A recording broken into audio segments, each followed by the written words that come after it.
Hello, I'm Jennifer. And I'm Stephanie. And this is your Pioneer Report.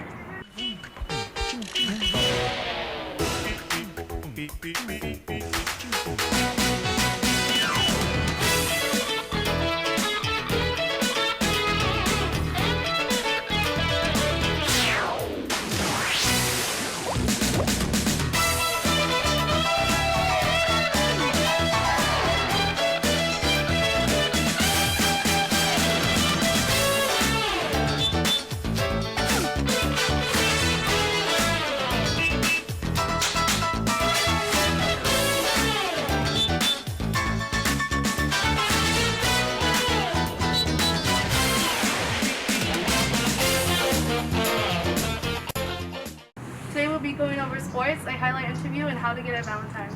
Up first will be an interview with Mr. Aguilar, our new principal. Good afternoon. I'm Mr. Aguilar. I'm the principal here at Mount Whitney High School. A lot of things, number one, but we are our school site leader. And from my perspective, I look at three important things as part of being the principal. One is school safety. Two is that we have a academic achievement from our students that they're learning. And three would be, how do we build a strong school culture? Now, those are three big major goals, but there's so many things that tie into that. And what I try to do as a school principal is be that resource person, meaning that I try to find solutions, I try to support wherever the support is needed to get kids where they need to be so that they can be successful and obviously reach that ultimate goal of graduating from high school. COVID is dealing with the challenge of learning loss, right?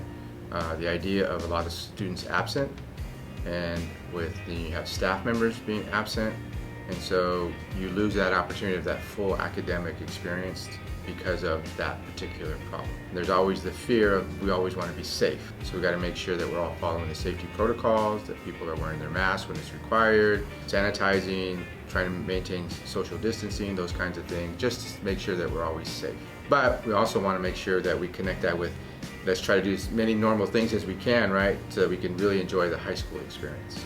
Right now, the way COVID is kind of impacting society in general and obviously schools, I think that could be a continuing problem in regards to student absences, learning loss, staff absences, so that we have to build schedules and opportunities for kids to always make sure that they have an opportunity to learn and try to minimize that learning loss gap. For high school purposes, when you have some of that learning loss, it impacts your ability to earn the credits that you need in order to graduate, right? So now we got to get you back on track if you experience that as a high school student. Some excel, so what can we do to help students continue that rate of academic achievement and get them to where they ultimately want to go after high school? Those are going to be some things that are going to be challenging. Challenging also deals with how to build a master schedule, which means what classes can we offer to students? How do we plug them into those classes that fit them? Continue that interest that they have in school, because you want to build that culture, right? You want to make sure school's safe. You want to make sure kids are doing what they're supposed to and meeting those expectations. You got some challenging behaviors every now and again that you have to address. What can I do to connect those students with the right people on campus to help them in their decision making, right? So that ultimately we reach that goal of high school graduation and that they become productive members of our community, or whatever community they're going to go to, whether it's the military or maybe a trade school or college or maybe right into the workforce. So that's always going to be a challenge, regardless of COVID or anything else, in terms of getting those students ready for that next journey after high school. For me, it's been fabulous. I'm a former student, graduated here in 1980, so I have 4 years of actually walking these hallways as a student. I spent 5 years as a teacher here. I spent 13 years as an off-campus coach here. I was an assistant principal for 3 years, then I went down the street to Divisadero for the last 4.5 years, and now I'm back. So 25 years of my life have been connected to Mount Whitney, so Mount Whitney is very special to me. I think it's a great institution. I think it's the place to be, and my goal is to continue to make us the best high school we can be. And so I'm looking forward to that challenge and my role as the site leader, as the school principal here at Mount Whitney. So it's been a great experience. Thank you, Mr. Aguilar. We're glad to have you here at Mount Whitney. New beginnings and a new month. Let's welcome February with this How to Get a Valentine with Kenneth and Stevie.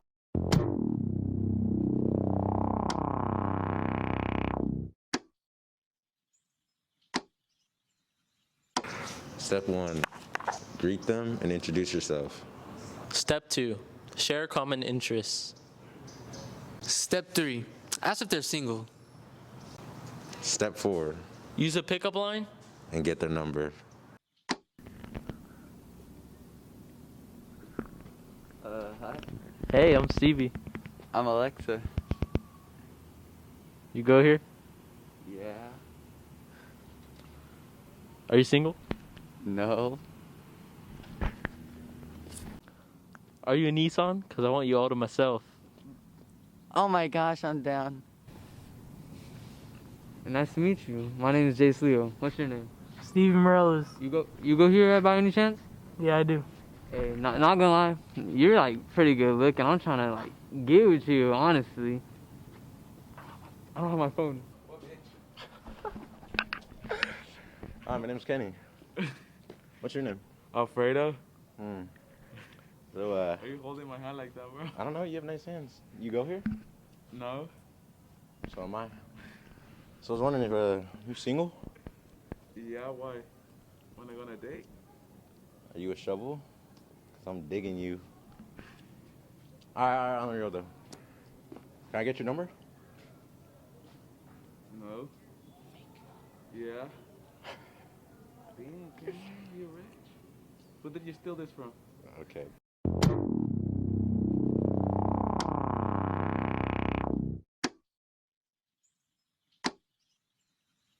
Those sound like some great pickup lines. Thank you, Kenny and Stevie. We will be having another interview today, but this time with Mr. Meza, our wrestling coach. Hi, my name is Gonzalo Meza. I am the head wrestling coach for Mount Whitney High School, both boys varsity and girls varsity head wrestling coach.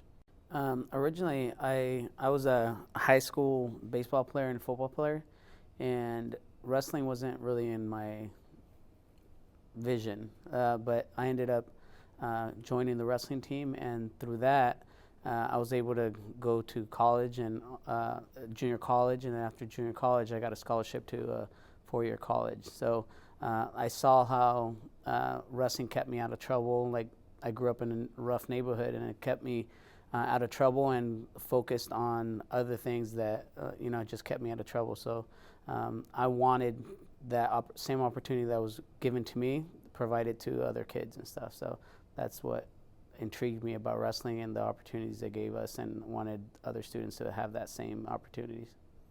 We're doing fairly well. I think just because of COVID last year, we had a lot of kids that missed out of 1 year, and we took a back step, but we've closed the gap on a lot of teams, and just they've been working really hard. And we have, our goal since the beginning has been to be a divisional champ, and I think we're getting close to that. So it's progressing really well. As I mentioned earlier, I wrestled in high school.